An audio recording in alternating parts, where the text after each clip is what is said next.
네, 여의도 타임즈 시간입니다. 아침에 나온 여의도 증권사의 리포트 발빠르게 두 종목 오늘도 선정해서 말씀드릴게요. 바로 만나보시죠. 자, 오늘 두 종목을 골라봤는데요. 바로 이 포스코와 이마트입니다. 이 두 종목 모두 투자 의견을 매수로 유지한 흐름들이 눈에 띄었습니다. 오늘은 포스코부터 만나볼게요. 자, 포스코 같은 경우에는요. 아시죠? 어제 개장 시간 이후에 7% 이상 급등했다가 종가 보니까 2% 안 되게 상승폭 약간 축소해서 마감이 됐는데 1조 원 대규모로 자사주 매입을 한다. 13년 만에 한다. 이런 소식이 있었습니다. 고가를 두둑하게 열었습니다. 주주들을 달래기 위한 행보라고 하는데 만나볼게요. 자, 어제 1조 원 자사주 신탁 계약 체결을 발표를 했다라는 소식이기 때문에 주가는 상승을 했습니다. 이번 자사주 매입이 과거와 다른 점이 있다고 하는데 중요한 부분은요. 신탁 계약 기간이에요. 신탁 계약 기간이 1년에 달한다라는 부분입니다. 이 말인즉슨 1년 동안 주가 방어가 가능하다라는 점으로 말할 수 있을 것 같아요. 그리고 그동안의 행보를 볼까요? 3월 17일 같은 경우에는 회장이 약 1억 원 정도 주식 매입을 시행을 했습니다. 잇따라서 3월 한 달간 임원 62명이 총 23억 원의 주식을 매입을 했습니다. 같은 행보라고 보시면 될 것 같죠. 주가 방어와 책임 경영을 위한 선택이다라는 부분, 주가 상승에 촉매제가 되어졌던 게 이런 팩트로 나와 있습니다. 자, 그렇다면은 코로나19에 따라서 실적은 어떨까요? 자, 우선 분기별로 나눠서 보도록 하겠습니다. 1분기고요, 2분기고, 3분기고 한 이 정도에서 출발했다면 2분기는 이렇게 꺾일 것으로 예상되는데 3분기 같은 경우에는 다시금 상승, 반전할 것이다라고 예상되고 있습니다. 우선 적극적인 주식 매수 같은 경우에는 주가 방어에 긍정적이다라고 얘기를 했고요. 문제는 글로벌 자동차 이쪽이에요. 이쪽에서 차질이 빚어지다 보니까 판매량이 감소하면서 1분기 영업이익은 좀 좋지 않을 것이다라고 예상됐고 2분기 같은 경우에는 앞서서 말씀드렸죠. 더 내려간다고. 이유는 공급이 차질이 있고 수요도 타격이 있기 때문에 동시에 나타난다고 합니다. 그런데 2분기에서 3분기로 갈수록 다시금 반등하는 흐름들이 나타날 수 있죠. 이유인즉슨 공급 차질이 해소가 된다고 합니다. 3분기부터예요. 그리고 수요가 일정 부분 개선이 되면서 하반기 같은 경우에는 매출액과 영업이익이 턴어라운드를 시현할 것이다라고 해서 1분기 고꾸라졌다가 2분기까지 다시 반등하는 흐름들 이 속에서 만나볼 수 있습니다. 자, 그렇다면 앞으로 뭐가 필요할까요? 우선 포스코 같은 경우에는 단기적인 흐름으로 봤을 때 중국 정책이 필요하다라는 얘기를 하고 있습니다.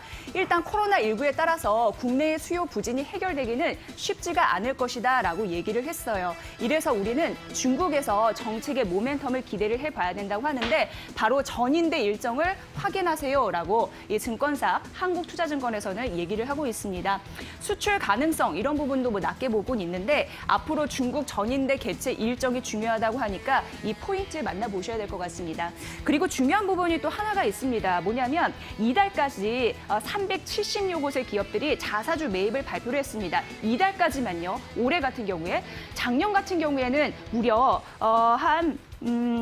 작년 같은 해 기록을 좀 넘어섰다고 하는데 사실 자사주 매입이 주가 상승에 촉매제다라는 시장 공식이 먹혔기 때문에 4월까지의 흐름들 370곳에서 자사주 매입을 발표를 한 겁니다. 약발이 제대로 먹혔다는 건데 기업들이 이렇게 열심히 노력을 하고 있는 상황이고 이런 공식이 성립하다 보니까 앞으로 자사주 매입에 시동을 건 기업들이 더 많아질 수 있다는 데에서 투자 포인트를 찾아보실 수 있겠네요. 참고해 보시면 될 것 같습니다.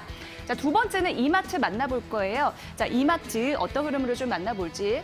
자, 우선 이마트 같은 경우에는요. 식품 온라인 시장 점유율 1위 업체라고 보시면 됩니다. 2011년도에 신세계에서 인적 분할을 해서 설립이 됐고요. 대표적으로 이마트, 에브리데이, 그리고 스타필드 고양 있고요. 신세계 조선호텔 있고 신세계 푸드 이런 부분을 종속회사로 갖고 있습니다. 경쟁 심화에 대한 어려움이 있다고 하는데 그래도 식품 온라인 시장 점유율에서 긍정적이라고 하죠.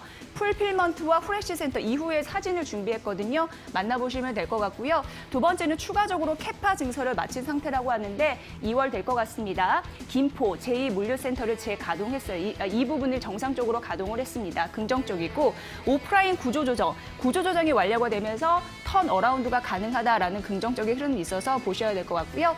할인점, 기존점 성장률이 회복이 되고 있다고 합니다. 그렇기 때문에 이마트 같은 경우에는 언택트 소비 시장을 선도할 수 있는 업체로 탑픽 종목의 면모를 보이고 있다라고 얘기가 되고 있습니다. 여러분 이해하기 쉽게 저희가 이제 오늘은 좀 가볍게 만나보도록 할게요. 증권사의 리포트가 굉장히 어려울 수도 있는데 이렇게 자료와 사진을 제시한 리포트는 조금 더 이해하기 쉬운 게 사실입니다. 자, 만나보도록 하겠습니다. 18년이 굉장히 중요한 부분이었어요. 온라인 시장의 하나의 전기였다라고 보시면 되는데요. 17년 같은 경우에는 이마트몰이 치고 올라왔습니다.